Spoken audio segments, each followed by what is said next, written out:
People say that trust is the foundation of every marriage. I believe that for 17 years. Then one Tuesday morning, my cardiologist called to tell me someone had been asking questions about my heart medication. Specifically, what dosage would cause a fatal arrhythmia and how long it would take to look like natural causes. My name is Daniel Hargrove. I'm 51 years old and I run Hargrove Logistics, a freight and supply chain company I built from a single truck in a rented warehouse in Houston, Texas. Today, the company is worth approximately $340 million. I have 240 employees, contracts with 4 Fortune 500 companies, and a reputation in this industry that took me 2 decades to earn. I also had a wife named Vanessa. The call came on a Tuesday. I was sitting in my office on the 14th floor of our building on Post Oak Boulevard, reviewing a contract renewal with our Dallas terminal when my phone buzzed. It was Dr. Raymond Okafor, my cardiologist at Houston Methodist. I'd been seeing Ray for 8 years. He was the kind of doctor who remembered your kids' names and called you personally when something felt off. "Daniel," he said, "I need to ask you something and I need you to be honest with me. Have you asked anyone to call my office and inquire about your beta blocker prescription?" I told him no. I hadn't called anyone. I hadn't asked anyone to call. Ray was quiet for a moment. Then he said that 2 weeks ago, a woman called his office pretending to be a pharmacy tech doing a medication reconciliation. She asked his nurse a series of detailed questions about my prescription, the exact dosage, whether I had a pacemaker, and what would happen if my metoprolol dosage was significantly increased in someone with my cardiac history. His nurse thought it was routine and answered. It was only when the same number called back with a follow-up question about timing and detectability that his office manager got suspicious and flagged it. I sat very still in my chair. Outside my window, Houston glittered in the morning sun like nothing was wrong. "Who made the calls?" I asked. Ray said the number traced to a prepaid phone, but the caller had mentioned my name, my date of birth, and my patient ID number.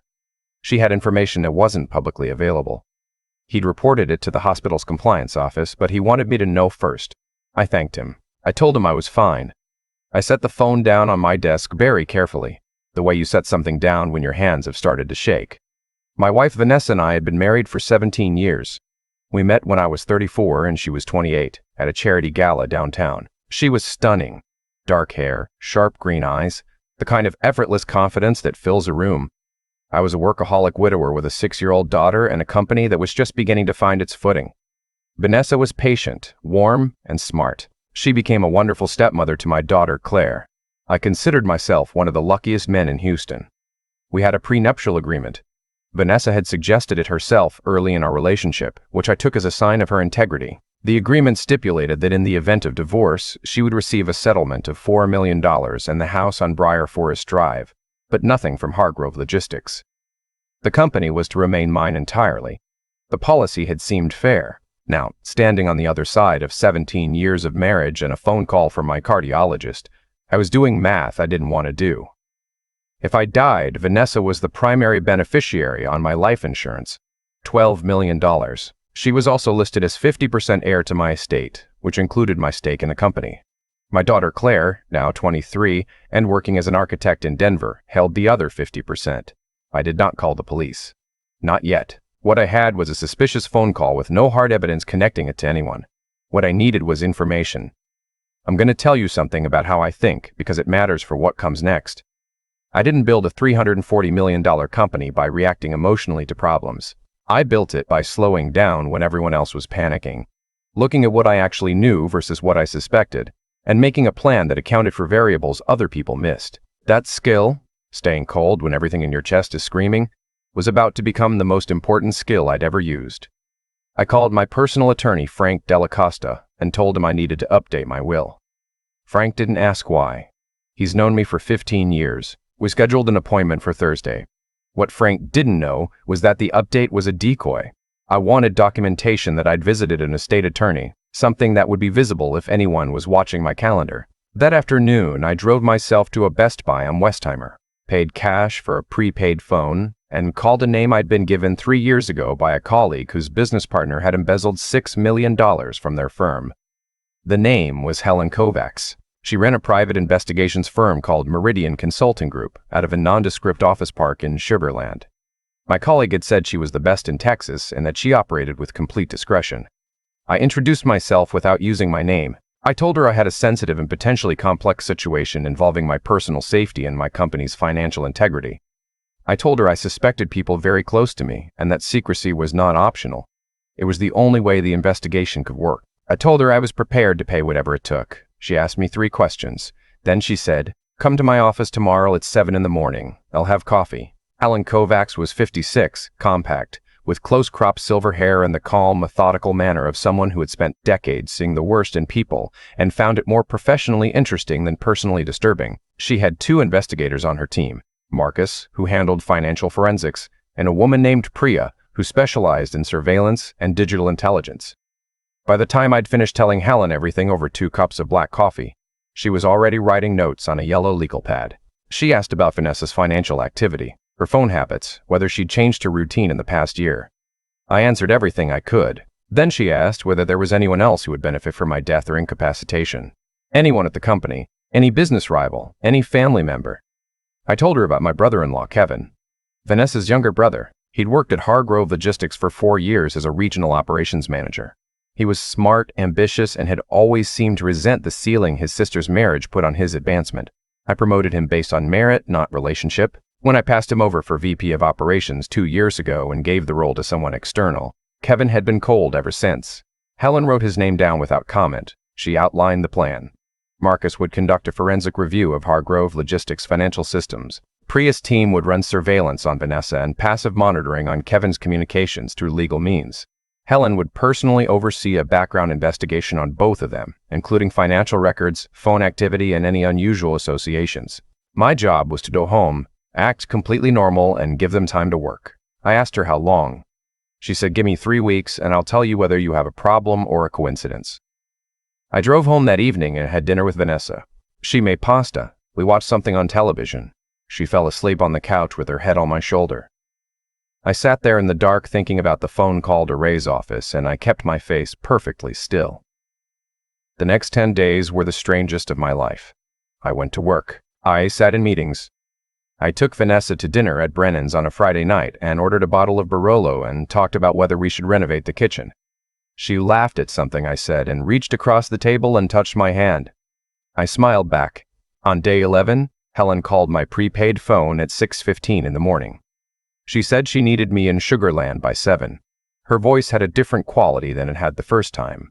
Controlled, but with something underneath it that told me she had found what she was looking for. I told Vanessa I had an early breakfast meeting and left. Marcus had found it. Over the previous 14 months, $2.3 million had been moved out of Hargrove Logistics through a series of fraudulent vendor invoices. Shell companies set up under names that were slight variations of our legitimate suppliers. The invoices were small enough to pass under the automatic audit threshold, but large enough that over 14 months, the cumulative total was significant. Marcus had traced the creation of most of the Shell entities to a specific IP address that resolved to a property on Shadowbriar Drive. That was Kevin's home address. I sat with that information for a long moment. Then I asked Helen what else she had. Priya had surveillance footage and phone records. Vanessa and Kevin had been meeting twice a week at a coffee shop in the Galleria area. The meetings were always cash, no credit card records, nothing traceable. But Priya had followed them from the coffee shop on 3 occasions. Once to a UPS store where Kevin mailed a package. Once to a bank branch where Kevin made us someone in a private office. And once, and this was the one that made the air go out of the room for me, to a building on Greenway Plaza that housed, among other businesses, a boutique estate planning firm that had no existing relationship with me or Hargrove Logistics. They were planning something that went beyond stealing money. The questions to Ray's office, the estate planning visit, the embezzlement, it was a coordinated strategy. And I was beginning to understand that Vanessa hadn't been seduced into this by her brother. The architecture of it was too careful for that. The phone call to Ray's office had come from a number that Priya's digital investigation linked to a burner purchased at a Walgreens 2 blocks from our house on a Tuesday afternoon. I'd been in Dallas for a client meeting that day. Vanessa had been home. She hadn't been tricked. She had been building this. Helen gave me 3 more days to let Priya finish pulling phone records and let Marcus document everything cleanly. I went home and I cooked dinner that night, grilled salmon and roasted vegetables, and I poured 2 glasses of wine and sat across from the woman I'd been married to for 17 years, and I talked about whether Clara might visit for Thanksgiving. On the 3rd day, Helen called me again. She had everything. The phone records were definitive. Vanessa and Kevin had spoken by phone an average of 9 times per week over the past year, far beyond any normal sibling contact. Several calls had occurred while I was traveling, lasting upward of 90 minutes. Priya had also obtained something I hadn't expected, a voice recording. The surveillance team had placed an audio device in Vanessa's car, entirely legal in Texas with a court order, which Helen had quietly obtained. And during a conversation in the car 3 days into the investigation, Vanessa had spoken by phone about the medical inquiry, referring to it directly as something they would try again through a different doctor if the first approach had been burned. I want you to understand what it means to hear something like that. 17 years. I had held her hand in a hospital waiting room when her father had a stroke. I had coached her through her MBA classes. I had watched her hold my daughter's hand at her high school graduation. And she had sat in her car in the parking garage of the Galleria and talked about trying again through a different doctor. I didn't break anything. I didn't make any sudden movements. I thanked Helen. I asked her to prepare complete documentation, everything Marcus had found, everything Priya had recorded, every piece of the financial trail. Then I made a phone call to Special Agent Patricia Wren at the FBI's Houston field office, whom I'd met 2 years earlier at a cybersecurity briefing for regional business leaders. I told her I had documentation of financial fraud, conspiracy, and what I believed was a credible threat to my physical safety. I told her I wanted to bring it in formally, and I wanted to do it right. She told me to come in Thursday morning. Before Thursday, I had 2 things to do. The first was a conversation I arranged through my head of HR on Wednesday afternoon. I called Kevin into the large conference room on the 12th floor, the one with the long glass wall overlooking the trading floor, under the pretense of discussing a performance review for his division. I didn't tell him it was being recorded. I had informed him at the start of his employment, as every Hargrove employee is informed in writing, that meetings conducted in company facilities may be recorded for quality and compliance purposes. That documentation was in his file. Whatever he said in that room was admissible. He came in looking cautious. Kevin was 43, athletic, with the kind of easy confidence that had always rubbed me the wrong way, in a way I'd never been able to fully articulate until now. I let him sit down.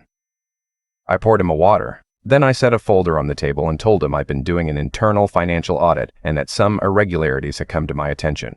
He said he didn't know what I was talking about. I opened the folder and slid the first page toward him. It was a printout of one of the shell company invoices with the IP address trace highlighted in yellow. He looked at it. His jaw tightened. He looked back at me. I told him I had 14 months of documentation. I told him I knew about the vendor accounts, the shell entities, and the meetings at the Galleria. I said his name slowly and told him he had one opportunity to tell me the truth, because in 48 hours this was going to be in the hands of federal investigators and the window for any kind of cooperation would be closed permanently. He was quiet for a long time. Then he said it wasn't his idea. I told him to keep going. Kevin talked for 40 minutes. Most of what he told me confirmed what I already knew, but some of it was new. Vanessa had come to him approximately 2 years ago with what she described as a financial contingency plan. She framed it initially as protecting herself in case the marriage ended, as insurance she'd called it. She'd pointed out that the prenuptial agreement limited her divorce settlement to a relatively small fraction of what I was worth. She felt that was unfair. Kevin agreed with her. The embezzlement began as their solution to that perceived inequity.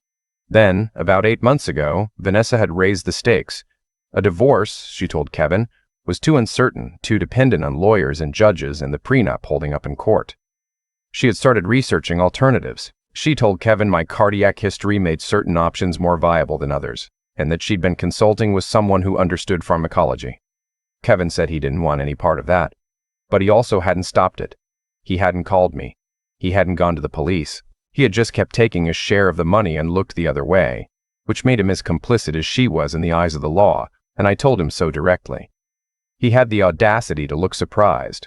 I stood up and told him to go home and not to come back to the office. I told him that if he left Houston, if he contacted Vanessa before this was resolved, or if he deleted a single file from his work or personal devices, the cooperation he was hoping for would vanish.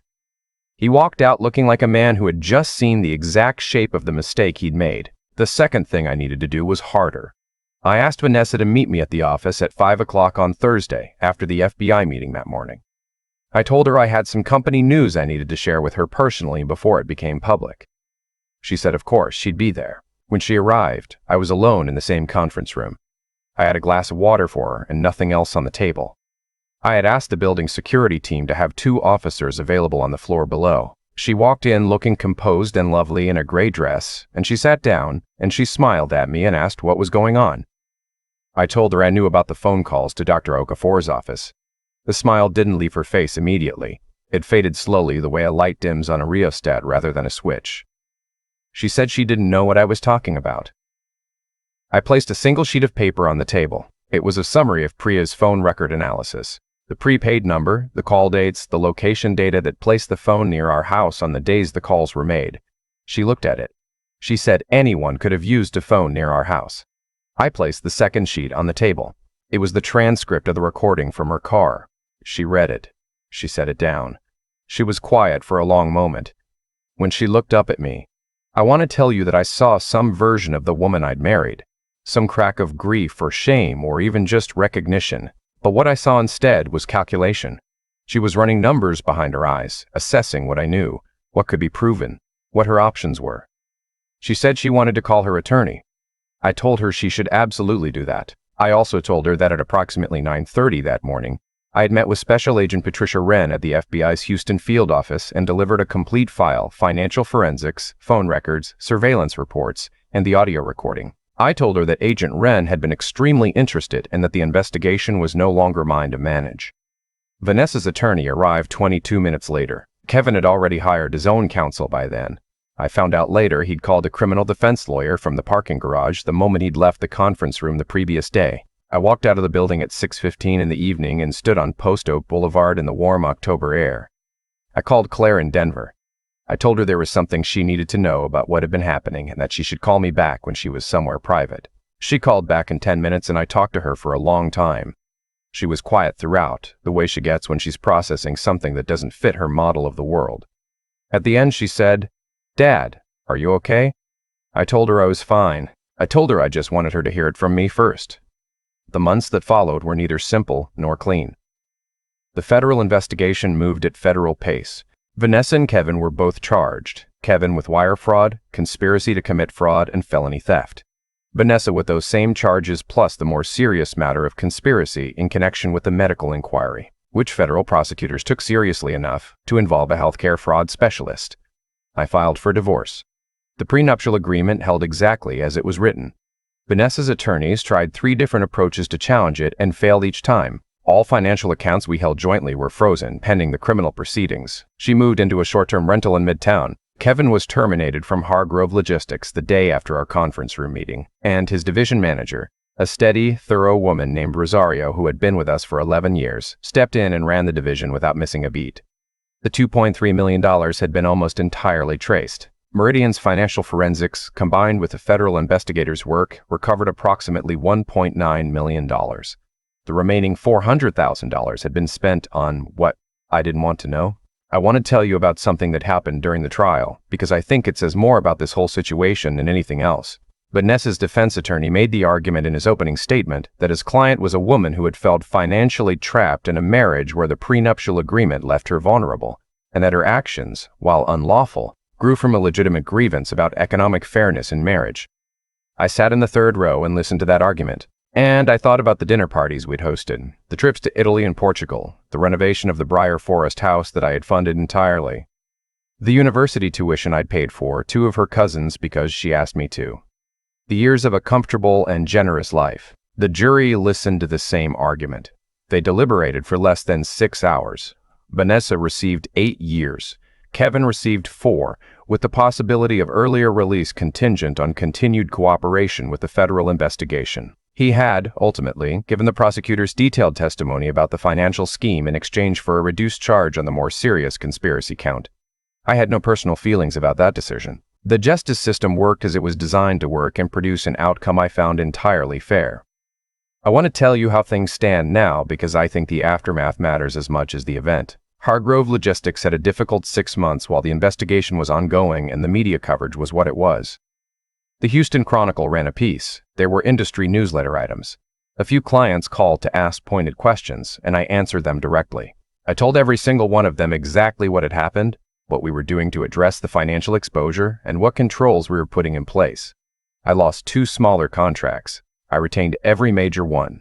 In the 12 months following the trial, company revenue grew by 11%. I'm not attributing that entirely to the notoriety. The logistics market had favorable conditions that year, but I'll tell you that the response from clients and potential partners was not what I expected. What I heard repeatedly was respect for the fact that I had found the fraud internally, addressed it fully, and communicated transparently rather than covering it up.